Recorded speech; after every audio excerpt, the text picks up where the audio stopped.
நலாஸ் நாட்டு சர்க்கரை நலமுடன் வாழ நலாஸ் இந்தியாவிலேயே நாட்டு சர்க்கரைக்கு ISI முத்திரை மற்றும் அக்மார்க் அங்கீகாரம் பெற்ற ஒரே நிறுவனம். தொடர்புக்கு 9047045000.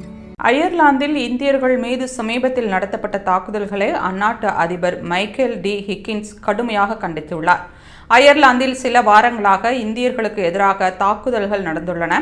ஜூலை 19ஆம் தேதி இந்தியாவைச் சேர்ந்த 40 வயதான அமேசான் ஊழியரை ஒரு கும்பல் தாக்கியது. அதைத் தொடர்ந்து 32 வயதான சந்தோஷ் யாதவ் 6 இளைஞர்களால் தாக்கப்பட்டார்.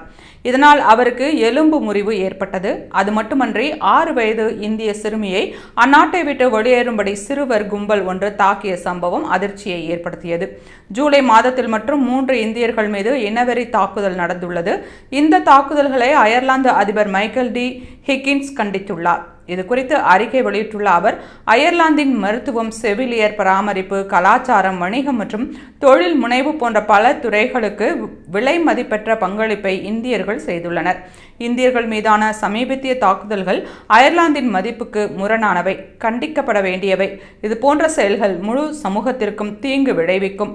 அனைத்து சமூகங்களுக்கும் பாதுகாப்பு, கண்ணியம் மற்றும் பரஸ்பர மரியாதையுடன் வழங்கக்கூடிய ஒன்றாக அயர்லாந்து இருக்க வேண்டும் என்று தெரிவித்துள்ளார்.